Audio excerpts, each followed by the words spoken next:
I think the biggest danger that's been kind of insidious is not necessarily the misinformation itself, but it is the massive amounts of mistrust that people now have for. Hey, I go by knowledge, and I done tour the world. And the more I see, the more questions I got. But things are getting crazier. Misinformation is everywhere. So I'm on a mission to find the best minds with answers on how we fix it. It's time to drop some knowledge. Let's go. All right. Welcome to another episode of Dangerous Knowledge. Today, I'm very, very excited. As you all know, I love everything to do with food and nutrition. I've dived deep into the subject myself. But today I've got an actual expert with the credentials, unlike just some DJ like me. This is Susana Ritchey.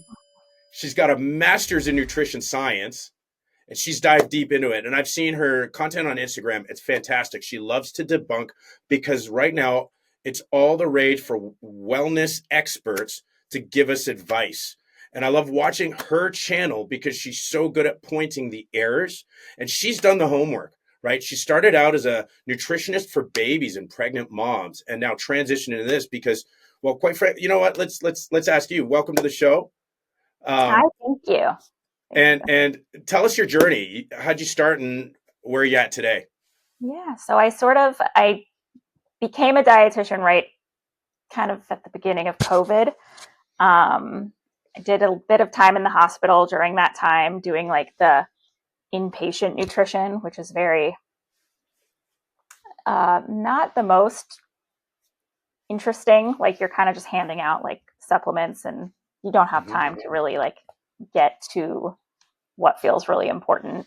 Then I moved and I did a year trying to like sort of set up like a private practice with fertility, prenatal nutrition, women's health.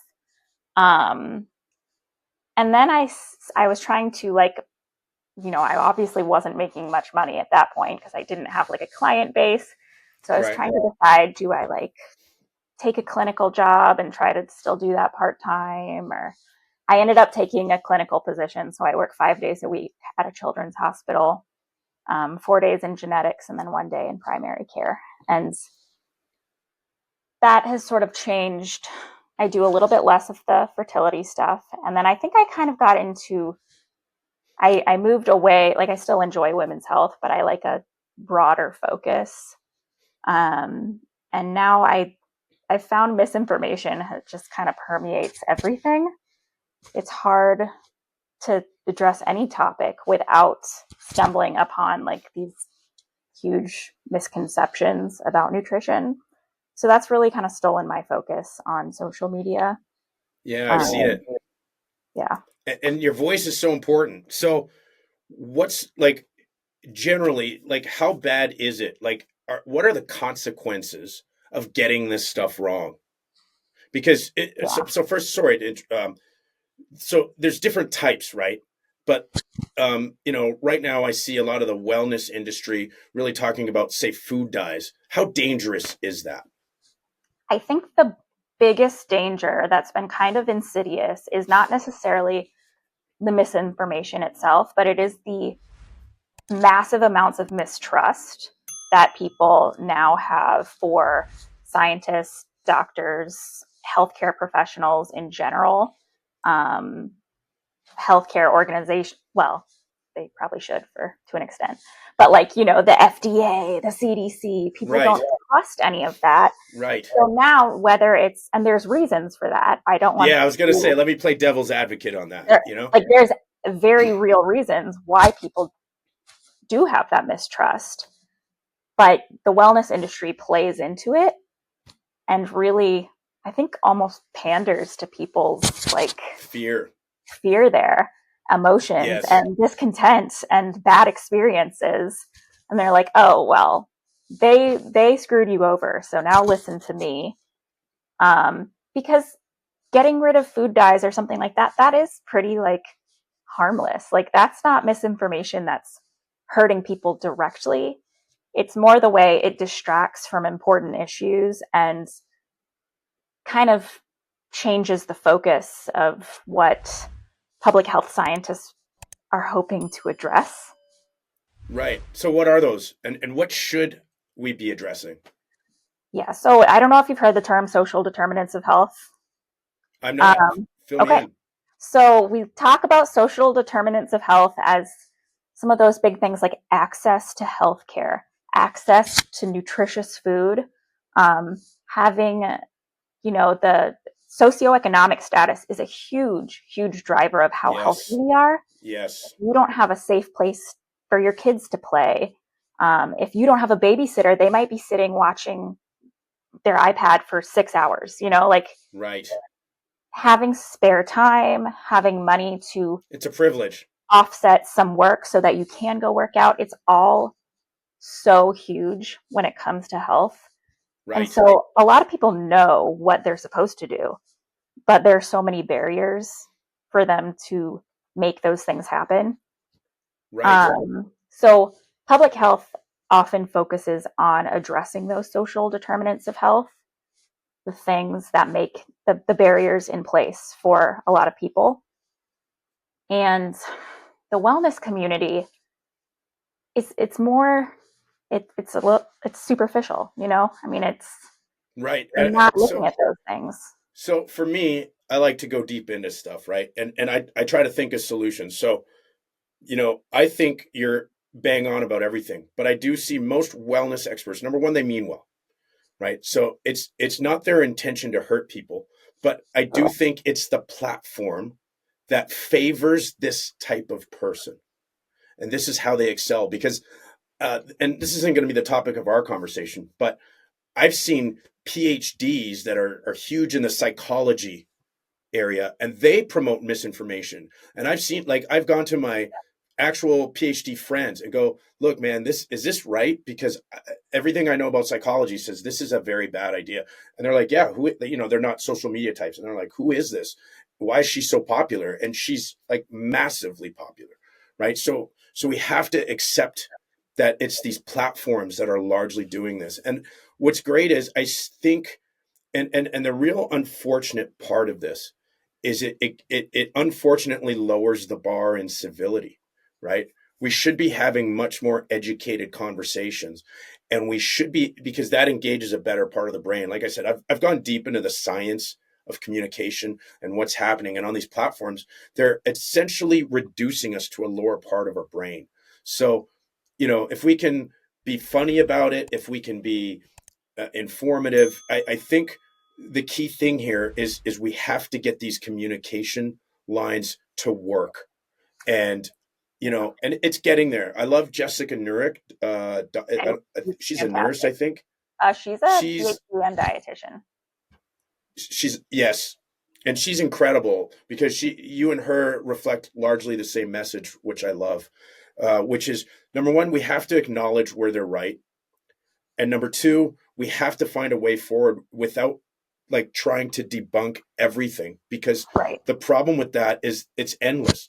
Like the food dye thing should be a distraction, or it shouldn't even be a topic of conversation, but it is. Uh-oh. Right. And you're exactly right, because it's distracted us from very real issues, which I've seen myself as a musician. I work with, from the biggest celebrities to people struggling, and I see their diet habits, and I try my best to help them. But what is a way? I'll tell you mine, but I want to hear from you. Is there a way to communicate this? How do we communicate this to everyone? Can we build a bridge between someone with a master's and a wellness person online? Is there a way to do that? Well, one thing you said that I think is really important, and I personally I think humor has got to be a part of the solution, because people will Sure. listen to things that are funny, even if it's science. We've got to make things engaging, and we don't want to make things engaging by sensationalizing science and cheapening the value of that science. But if we could do something else that brings engagement, like humor, that could be really helpful. Personally, it's hard to do that individually, because I feel like you need funny people, and So I have an idea. How about music? music. Why Yeah, not no, combine artists with experts like yourself? Because right now, entertainment and it's emotive. It's there's complex. it's my hypothesis that music had a much bigger role. I'm a believer in evolutionary psychology. Are you familiar? Yeah. So for me, that's how I see a very high potential way forward, because we have all these artists that can barely get traction. The supply of artists is way too high versus the demand of people that actually want to hear new music. So what if there was a way to create communication that combines an expert like yourself with an artist in music? I think that could be a very powerful way for both people to benefit society at large, but also amplify, right? Yeah. I I do see a big part of this problem as we're celebritizing, right? We're making influencers into celebrities, Right. and stuff like nutrition. I'm not saying it can't be celebritized, but the problem is a nutritionist shouldn't have to jump around and dance. If you're an expert at what you do, that should be the most important criteria, because it's people's health. What's the consequences of this? Are we seeing? We've got a new Secretary of Health. Yeah. What's your prediction? How's this going to go? Yeah. I mean, I think so. One thing is, I think both sides of the political spectrum have things that they have right? Like one problem, well, so one thing that's really helpful with having like these departments like the FDA, USDA regulating things is they help keep us safe, they help provide services, and they help reduce some of those barriers that come with these social determinants of health. On the other hand, they can cause inefficiency and make things more difficult for, the beauty of capitalism is it does cause competition, right? So there's absolutely like validity on both sides, but it is really scary to see as RFK Jr. has come in. It's not so much his plan. I don't really even, his plan is sort of vague at this point, but I think we've seen kind of a lot of these big, um, there's a lot of dismantling going on, and I worry about us not having strong support. They're dismantling the key institutions. Right. And I just want to, we want to make sure that there's plenty of ongoing research. It hurts people not to have some of these resources. And while I do want to make sure that we're using tax dollars efficiently, Of course, we also want to who make doesn't, sure that, right? Yeah, I mean, it's tough, and I find ideology humorous when they talk about we get taxed too much. I'm like, I'm a DJ. I like to do my own thing. If anyone hates taxes, it's me. But you know what? I'm an adult enough to know that we need to pay taxes. You know what I mean? Somewhere in your like late 20s, you go, taxes suck, but who's going to pay for the traffic light? You know what I mean? So when I have this conversation with people, and this is like a pervading theme for a couple of decades now, is there's too much government. There's too much. So why do we need government to watch health services? Because according to these guys, the World Health Organization has failed us. All these things have failed us. Like, and let's be honest. Let me play devil's advocate here, because there is truth to the fact that we're more obese than ever now, right? We've got all kinds of health ailments. So things have gone wrong, right? So how do we bridge that gap and say, hey, we need to fix that? Yeah. So I think that what I would say is we do have great successes, and I think it's important to acknowledge those, because 200 years ago, 1 in 2 children died before like their 5th birthday or something. Childhood mortality has just plummeted. We are living longer, even though we're not living as long as like the people in Denmark. We're doing pretty well. The bigger problems are we've got a big gap between people with higher income, people with lower income, and their health outcomes. So we do still have pretty strong disparities in the United States, and we don't see that as much in other countries. See, and I just see, sorry to interrupt here, but the music thing we talked about, what an opportunity. Like, how many of these young kids in these poor neighborhoods love to rap? So imagine we funded a rap program where we go, hey, we want you guys to make a rap about good health. And I have to say, like, I was one of those people. I listened to the Super Bowl and I was like, I don't know what he's saying right now. And Oh, yeah, my yeah. husband was like, no, you've got to look up the lyrics. Like, this is crazy. And I was like, Yeah, he's a genius. this sounds like I can't understand a word. He's got a Pulitzer Prize. Like, I was like baffled at looking at the lyrics and I was like, oh my God, like there is a lot of substance. And there's audiences out there that do this. I just released a spoken word song. I made the beat for, and there's, spoken word poetry is incredible. And that's what they do, right? There's so many avenues of potential, and they have the street cred. They know how to hit their people, so to speak, and use maybe coded language, which makes it more exciting to them, right? Yeah. So why not employ that for good? Why not give these kids, why not pay them, right? They're not going to ask for, like, talk about an ROI. How much is that going to cost? Not a lot, right? These kids, young, I'm talking anywhere between, 15 and 25. Imagine saying, hey, we love what you're doing. Here's a couple $1,000.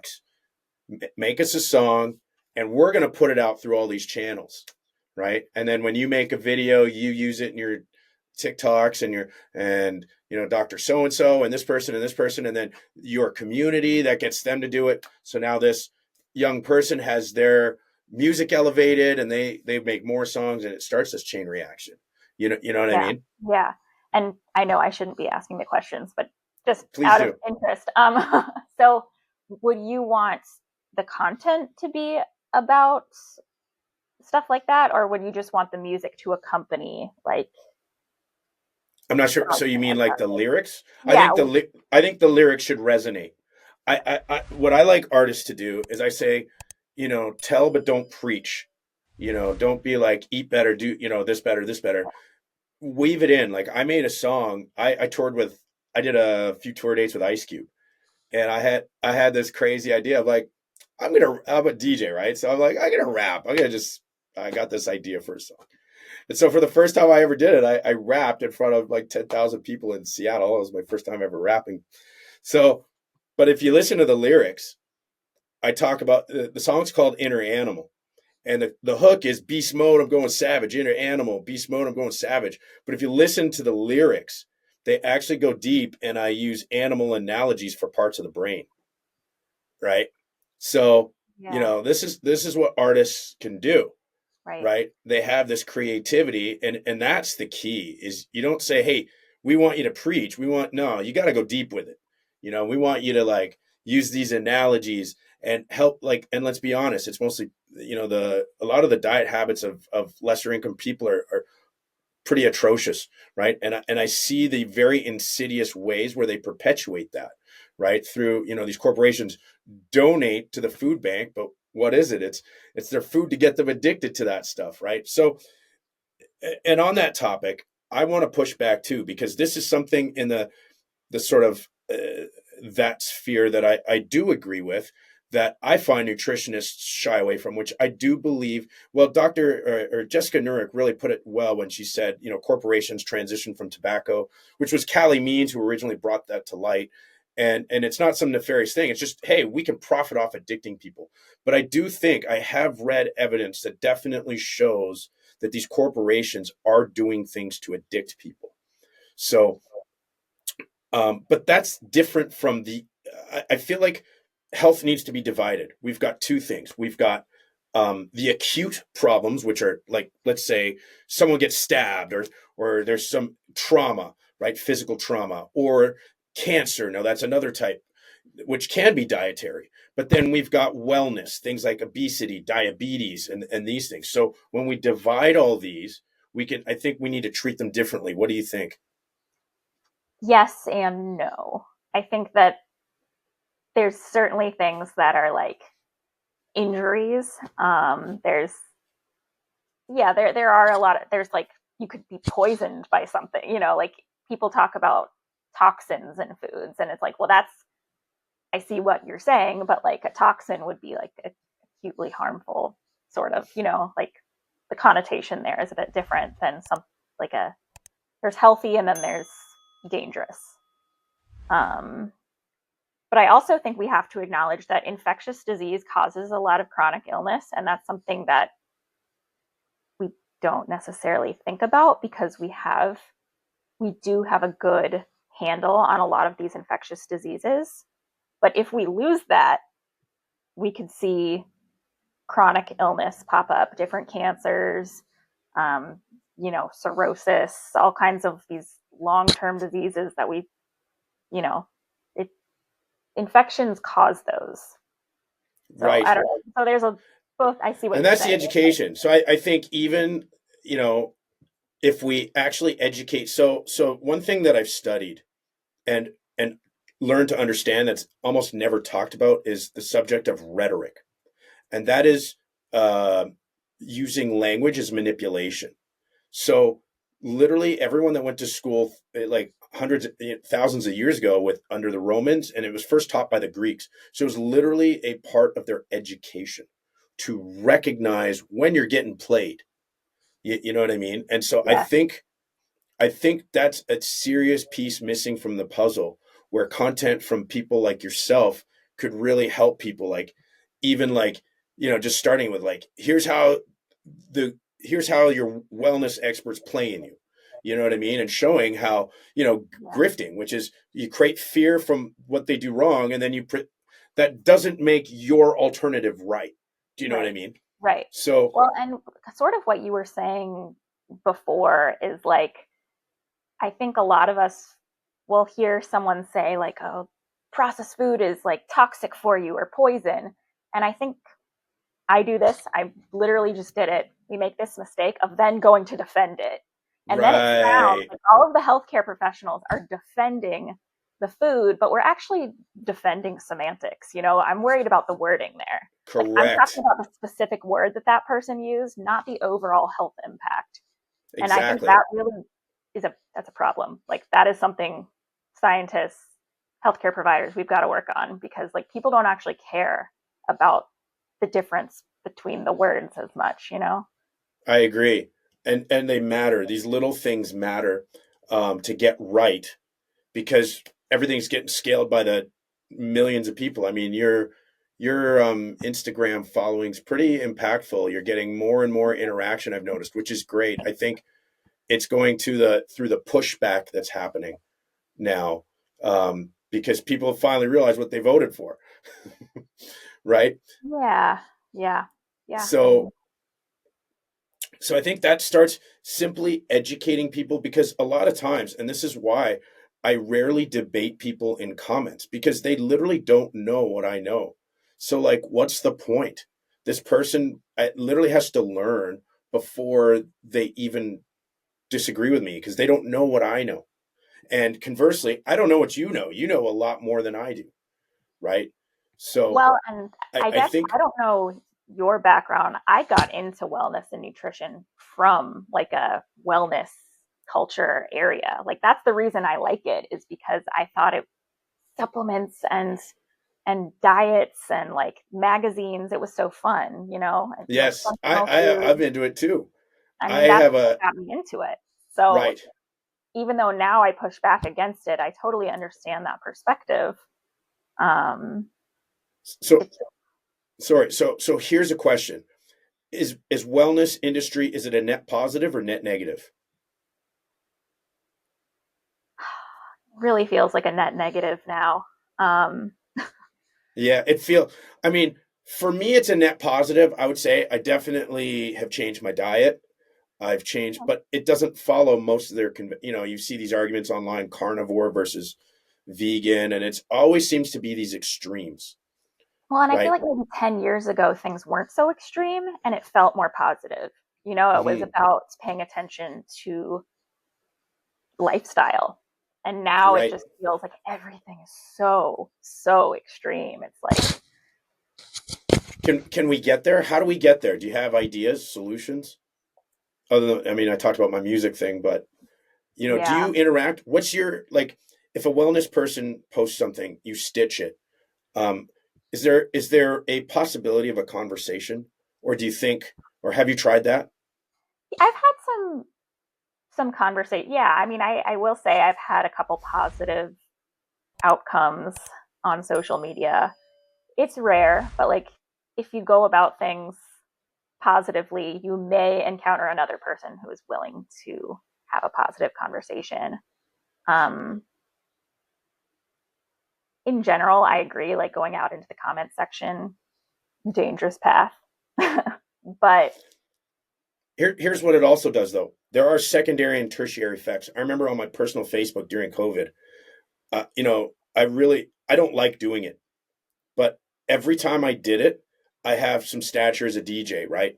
So like and I'm trying to be as accurate as I can, and I can be very biting, even as at friends. I'll be like, look, man, you didn't go to, I did something really pretty terrible. I made a guy look pretty bad, but I'm sorry if you're gonna like, I have a heart for refugees, and if you're gonna criticize people that are running from a war, I'm sorry, we're not gonna be friends, you know. Um, but aside from that, it sets an example. People see that and it emboldens them. I think of anyone I've ever seen, I think it's Jessica Nurek that's really inspired people.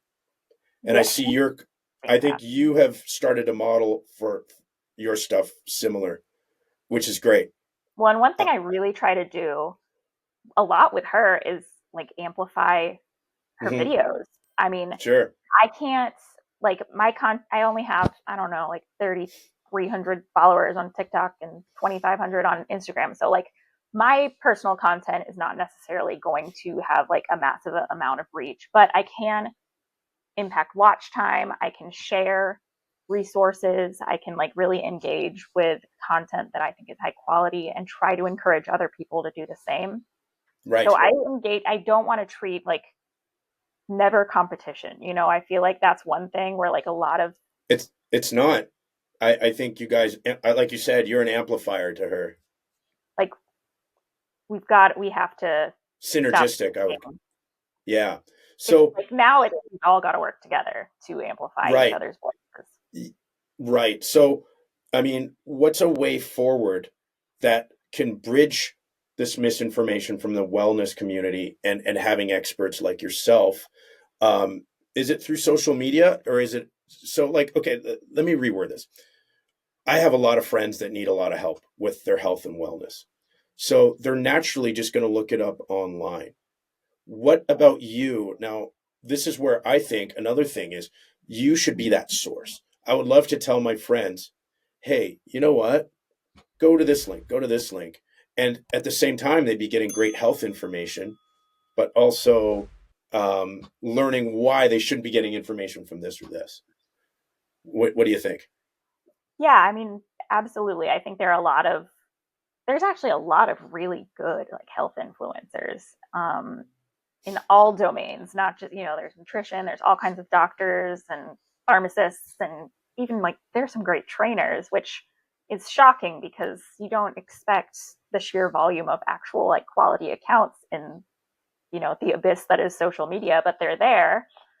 Um, On that topic, personal trainers to me are the most underrated people in society. Mine They is do it changing my life for sure. Like, right. They are the front line of defense. They could literally save the system hundreds of billions, if not trillions of dollars, while collectively making society better off. yeah, And no, I agree. they're just the gym bro. You know what I mean? And I'm like, no, they're not. They're actually incredibly valuable. They're the most undervalued person in society, in my opinion. Yeah, no, So and maybe part of that's a it is path. social media, but also people who can work with people one on one. For instance, one thing that I think is really cool. So I just started doing 1 day a week in like pediatric primary care, and it's a pilot program because normally dietitians we are not reimbursed, or the hospital is not reimbursed if we do like certain types of care. Usually like preventative care. Normally there has to be some kind of diagnosis code, meaning the person already has to be sick before, Mm. so And that isn't that the crux of the problem? Because by the time so they get there, it's too late. exactly, and you're like, well, okay, you're in end stage kidney failure, like, you know. But so we're starting with these little kids before they have problems, trying to do like preventative care where we just give parents like tips and tell them they have access 5 days a week to a dietitian if any questions come up. Um, The problem is, yeah, the hospital right now is not, we're not making them any money. So it's tough to see if it's going to be like a sustainable thing. But it's my little, I like to like blame hospital administration a lot, but also there are some really good initiatives and like, Right. So that's the problem. So my background in education is economics. So this is why I get a deeper understanding. And this is you touched on something important here, which is yes, hospitals get a lot wrong, but in the process they're getting a lot right. So chances are they're getting the smaller thing wrong and the bigger thing right in most instances, right? And that's where people misunderstand. Well, look at all this happening. There's usually some type of trade-off in that problem, right? And in this case, it's monetary incentive, which needs to be reformed. I agree, right? But this is my fear with all these cuts that they're doing now is they're not seeing these, they should have, I know he's got these technocrats doing this, but he should be having, left-wing economists like me doing these cuts because I want to save money too. We all do. Like when people say they're doing, I'm like, who doesn't want that? Who doesn't want an efficient government? But governments, number one, need to be optimized for robustness, not efficiency. It's not the same as a business. And again, the average person doesn't understand these things.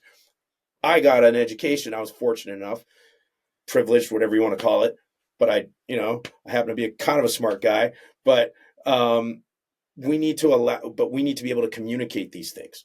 So for you, you touched on that. How do we get hospitals to be more informed? How do we get them to smarten up, where there are mistakes? Do you see a lot of these errors happening and that can be fixed? I see. Oh, so it's quite frankly very scary to work in healthcare. Like, I had a doctor and I had an MD. He told me the same thing. He blew my mind with some of the stats. I was like, how could you want to do this? So, okay, I'm sorry. I've been interrupting you a lot, but I'm going to interrupt you one more time because it's a great thought. Why not document that struggle? Why not humanize that with yourself? So, and one thing I'll just say, so my husband is a resident. I'll hear really sketchy stories and I'll want to share it because I want like people to understand what's going on. He's got $300,000 worth of debt. Can't be fired. If he's fired, we're done, So there's fear. There's a lot of fear, and he's pretty paranoid. Maybe not everyone's like that paranoid, but like it is your workplace. I don't blame him. We're all living in a weird fear. I'm going to tell you a confession myself. I'm Canadian, and I've been here on a work visa for the better part of almost 20 years now. I'm terrified. Yeah. I'm terrified. Yeah. They might arbitrarily decide. I have a 3-year-old son here that could potentially grow up without his father. Do you know what I mean? Yeah. It's scary as hell. Like, we're human beings. How can they dehumanize us like that? Do you know? I've been a positive contributor to this country for almost 25 years now. I started DJing on cruise ships in Texas. I was a small town Canadian kid. I couldn't believe how cool America was. It's just like the movies, But so he's living in fear. Are you living in fear? Does that prevent you from wanting to do something like this? I can make the same amount of money babysitting that I can being a dietitian. So if I get fired, I'm a little bit less concerned, right? That's crazy. Oh yeah. I mean, that was the thing when I was like deciding if I wanted to take a clinical job or like keep working on my private practice and nanny on the side. Like I wasn't making more money. Wow. But we need to humanize this. We need to humanize this. People need to see that about you, because I do very much see this as a class thing. I do. And I hate to say, because I'm not a Marxist in any way, but I do think it's very much a class thing. Yeah. Yeah. That's a big. And you really are very much a woman of the people from everything you've just said. Like, you're not rich. I'm not rich. And these guys are powerful forces that love to play the everyman, but it's actually the opposite. Yeah. And there's, levels. Like I do feel like I have a lot of like privilege, but when you're comparing it to these huge like scientists trying to combat businessmen is really difficult. And that's sort of what we're seeing is a lot of these wellness influencers turned politicians are really savvy at communication and business, exactly. making I mean, money and sounding good. And these scientists are like, we sound ridiculous sometimes. Can't get a point across. Like, it's very frustrating for me because even politicians, like I said, I've just dived deep into understanding this. And as a DJ, I've toured the world and I've sort of mastered through doing hundreds of shows, like these techniques that even other DJs don't understand. They just watch me and they go, how do you get the crowd to do the things you're doing? And I do believe there's so much going on subconsciously underneath the hood of all of us. yeah. And that's part of the issue. And these social media companies have hired these brain scientists to hack our brains. There's an excellent book I'm reading right now called Mind Masters, and it's this professor from, I believe, Columbia University, and she dives into it's way worse than you think, by the way. We all know that social media influences us, but after reading this book, you're like, oh my God. So it's not only do they know who you are, within 10 likes, they know you, 10 responses, they know you better than your acquaintances know you. Within, I might not get these numbers right, but within about 100, they know you better than your family. Within 300, they know you better than your spouse. They probably know me better than myself. I mean, like, right. But this is where it gets scarier. Yeah. So we all know that they'll send you content that you like or it resonates with you to get you in that echo chamber. But the scary part is they're also manipulating you. They also know how to feed just the right to actually change you in worse ways. The real tragedy that she shows in the book, it could be flipped. And it's still profitable, they can still influence us the other way. So instead of engaging the lower parts of our brains, it could engage the higher parts of our brains. Yeah. But Zuck would rather make money doing what he does. Yeah. Well, I mean, it's clearly effective. I mean, exactly. Because once you understand these underlying forces in human beings and network science. So another excellent book I read about a year ago by an incredible guy, Damon Santola, wrote this book on how network science. And again, once you deeply understand this stuff, you start to really understand where the manipulation is happening and how it's happening. So like, what's our way out? What you're doing, what Dr. Nurek's doing. I keep calling doctor. I don't know if she's a PhD, right? Yeah, she's a PhD. But here's another thing. We've all actually got to get together. And this is why I'm hoping to get a roundtable discussion. And I agreed having like the economics perspective and the kind of humanities arts perspective. Those are really important, particularly when you take into account the shortcomings of a lot of scientists, which is like the awkwardness and the we love to, harp on details that don't matter, Right. But the biggest hope that I have in that is I do believe wellness people do mean well. I don't think their intention is to misinform. Small percentage. Right. So, and even in the pop psych, I think they're causing an equal amount of damage. That's a whole different world, whole different topic. But right now, I mean, you're happily married, I'm sure, but that gap is getting fewer and fewer now. We're all in this state of anxiety, depression, loneliness by design, and there is a mountain of evidence to show this.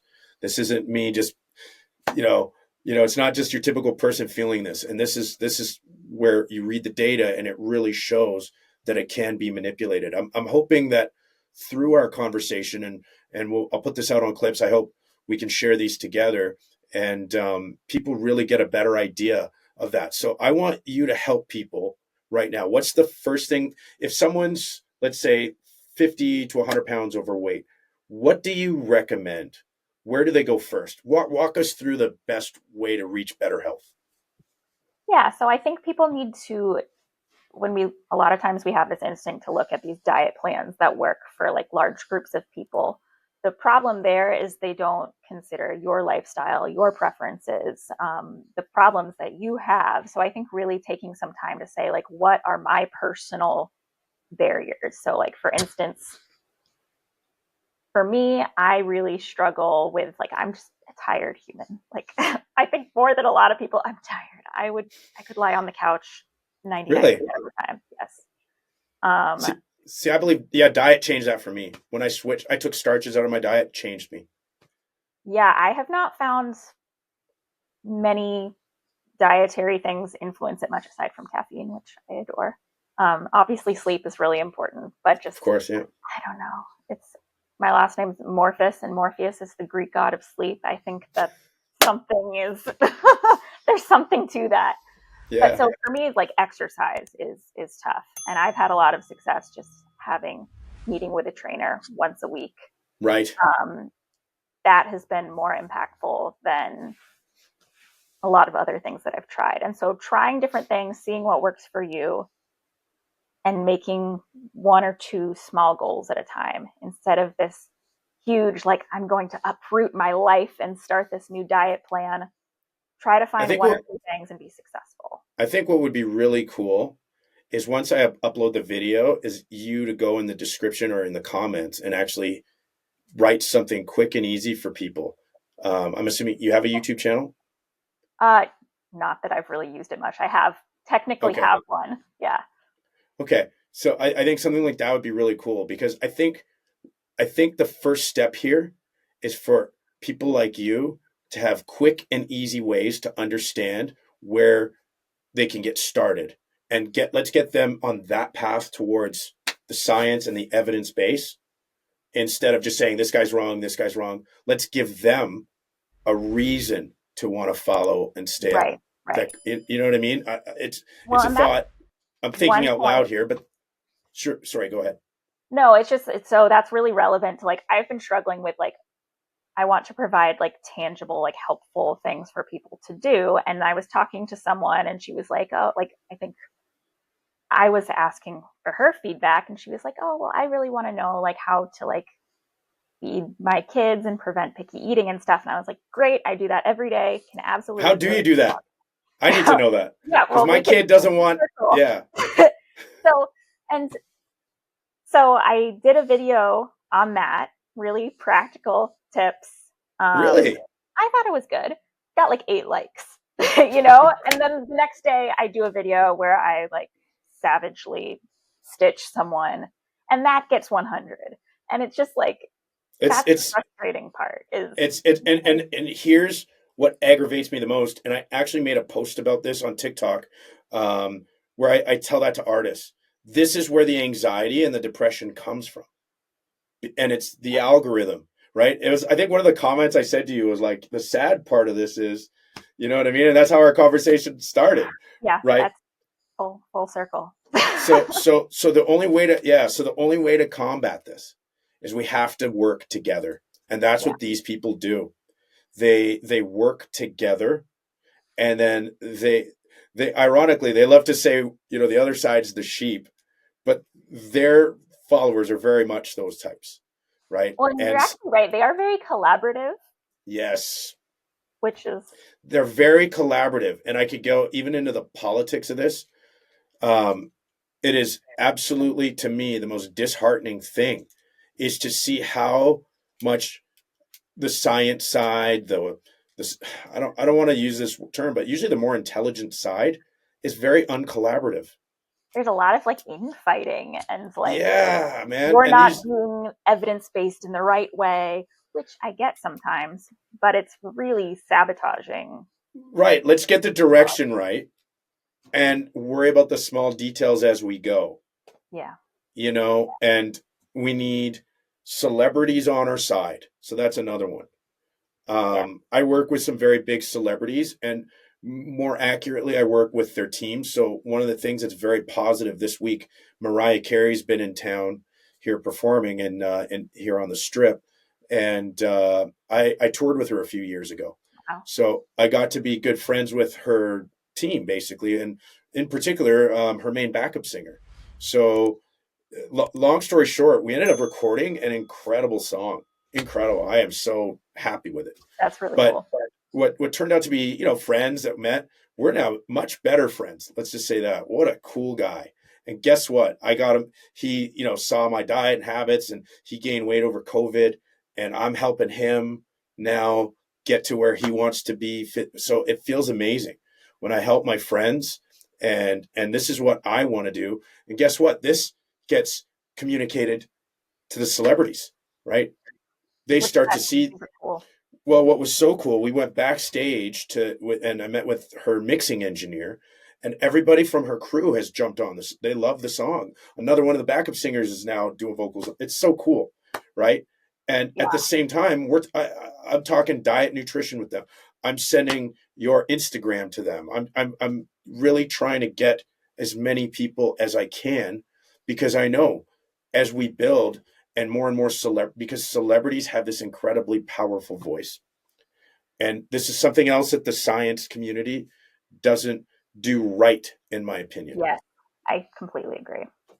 I actually started like a Discord group with a bunch of science communicators, and I don't know, they're a bunch of nerdy people, with the hope that, you think of like the rule of 5, everyone is like 5 steps away from like any other person. Like, people have connections.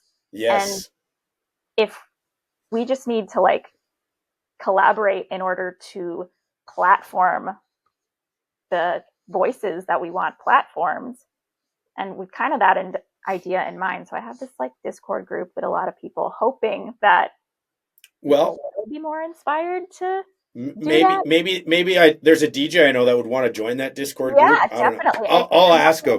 I'm trying to get people excited again. They were very excited at like different critical times in the past couple of months where there's been a lot of energy.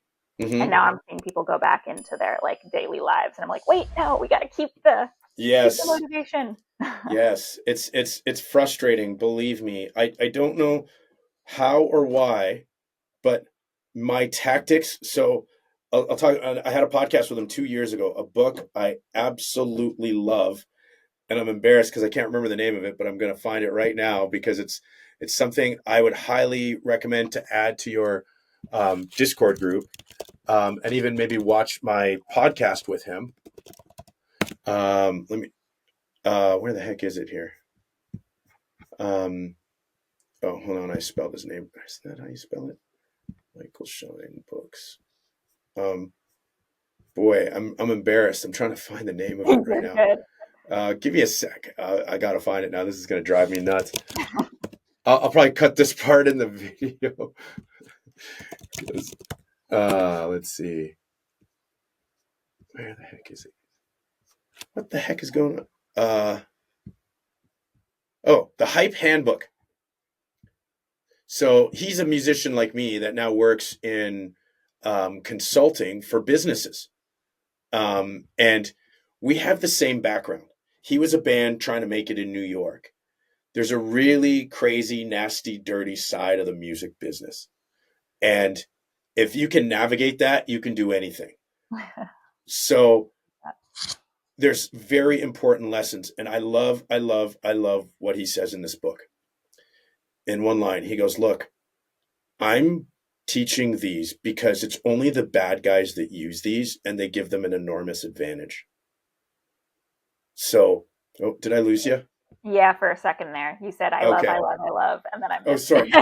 Okay, so I got to repeat. So the line is, the reason he's teaching these techniques is because it's only the bad guys that use these techniques.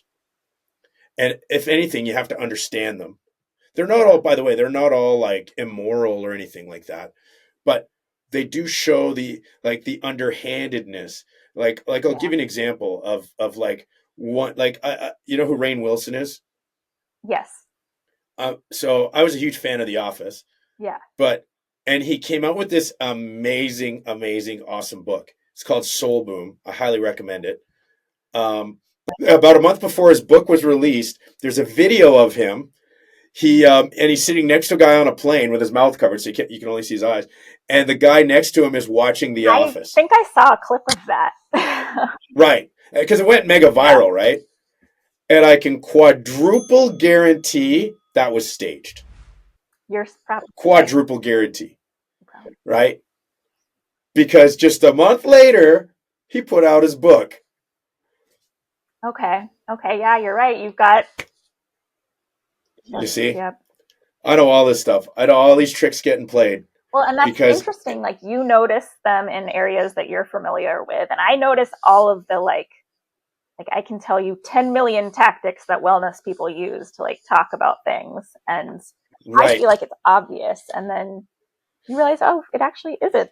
And I didn't think that with the Rainn Wilson video. That never popped into my head that it was staged. Right now, I can't guarantee it was staged, but I'd bet $10 in a donut that it was staged. Like, or planned, or it might have happened like a year before and they just held on to it. But the timing of it was too suspicious. Yeah. You know what I mean? And so is that immoral? No. Right? Yeah. And these are the kind of things we have to understand. And it goes back to rhetoric, right? Like you said, you know how to identify these things. I know how to identify in my world, and we need to teach these things to the public because it's happening on a gargantuan scale.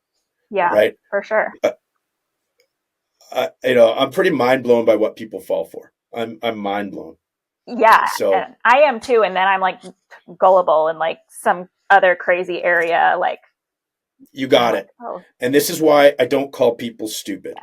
Yeah. Because it's another book by a guy named Jonathan Haidt. He wrote this amazing book about 10 years ago where he really does show we're all just potentially vulnerable in different areas. And we also have different needs and our brains operate differently. Some of us operate by fear more, some operate by other ways.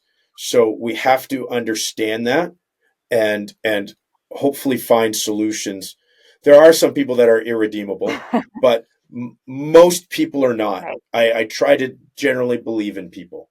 And we also have to understand that environment plays a massive, massive, massive role. Right. I've learned that by living in half a dozen countries and just seeing how fundamentally different people are and appreciating that and understanding how slight differences can lead to very, very big outcomes for the better or for the worse. Right. So, right. Definitely. So let's get those. Let's hope this conversation didn't stop here. Yeah.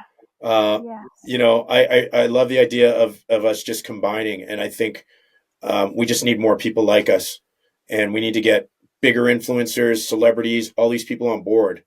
I totally agree with that. I think that we need to everyone can engage with each other's content, and then hopefully we can get starts with that bigger voices. Right? To amplify it starts with that. Even you, like I released a song yesterday or a couple days ago. Even you just giving it a like and a comment will go a million miles. Yeah. Well, and now having another podcast that I tune into, and right. Well, I'm going to clip this out, of course, and that's actually where we get by far the most views. So we'll get them in the thousands, whereas like the full episode, some of mine don't get much. But again, that's missing the point. So two things out of that though. The maybe the couple hundred that watched the full episode, some of those are like critical people that literally got me a corporate gig from somebody watching me talking to a professor. Wow. How many views have that had? 150? But how many have the clips had? They've had thousands. Yeah, that's a good point. That's a very good point. Yeah. So and just having this conversation should be public. Well, I mean, you know what I mean? I don't know if you follow Unbiased Science. No, what is it? Okay, so it's actually one of my favorite podcasts. She has like really good science communication, like public health content. She put out a post or like a Substack article recently, and she was like, look, I've got a team like where it's professional. She's like, has a lot of followers and stuff, but they're not really monetizing, and it's tough to be sustainable. So she's like, I'm begging you, I need ideas. Like, how can we make this more sustainable so that like everyone can be compensated for what they're doing? And this isn't because a lot of scientists are doing everything in their spare time. And me too. This is a passion project. I'm not making. And so but the thought is like, she's doing the podcast, but she doesn't have clips of her podcast. And like, that could be a really good way to get more engagement, like. Yeah, I'd show, like, connect us. Yeah. I'll show her how I do it. I literally use a software to do it. Yeah. Yeah. No, You know, and I don't know. I think if I do have a gift, it's my ability to integrate a lot of stuff. I had serious ADD when I was young, and we didn't know how to treat it back then. I was just an annoying kid that drove my parents and teachers crazy because I'd get 100% on one exam and like 20% on the other. And so, like, now years later, I've used diet. I've learned through diet and meditation and other techniques to master. Now my ADD is my asset. It's my strength because I harness this ability to multi integrate. And I'm an economist, but I'm a DJ and I'm a businessman. So I see business. So ultimately, everything needs to be about a way to create money. Not everything, I Right. shouldn't say that, but a lot of these It's things. important Right. if you're going to do it long term. Exactly. So we need some type of way to do this. So this is where we have these conversations. This is where we say, let's partner with an event company and we do something, and let's say there is money from the government through a mentorship program with musicians, like I was saying to Yeah. you, right? There's all kinds of ways to do this. Let's get young people. Part of the reason you see me dressed the way I do, it's by design, right? I want to appeal to young people. I want a master's in nutrition science with me, with this man child, as my parents call me sometimes, you know, because, identifying with people is so important. Right. And I want to, and so there's layers to this, right? And so I really think that this is just the start of the conversation. Yeah. I So agree. There's a lot of work to be done. yes, But I appreciate you yes, bringing your talents into the space. I think people really need it. We need different perspectives. yes. So let's start with that. Let's team up and let's tell people, hey guys, it starts with having, they used to call them pods on Instagram, right? And it's literally that simple. Taking 10 minutes of your day to see a post I made, and instead of just going fire, fire, fire emoji, going, wow, I never heard of a spoken word song. This is really cool. And then guess what? Then Instagram sees that, goes, oh, she likes it. Well, maybe she'll like it. Maybe, you know what I mean? And then the girl I did this with is actually my ex-girlfriend. I don't know if you read the story out there. It was like the story of it for Valentine's. We made this we're exes, and yet, anyway. So there's that story behind it. But guess what? She's a yoga instructor. She's all about wellness. Now you've just connected with someone, and I have always harped on her to make sure she's getting information by experts.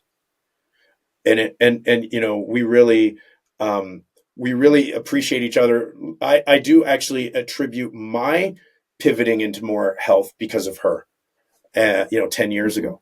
And I think people like you would help her message that much more if she could even just say, hey, um, almost citing you, like a college paper, you'd cite somebody, having you as that background reference for people. Maybe that could be a role for people like yourself, right? So that you can educate the wellness people, right? I have thought a little bit more about that because so many people get their information from, and those are actually people who are interested in learning about nutrition.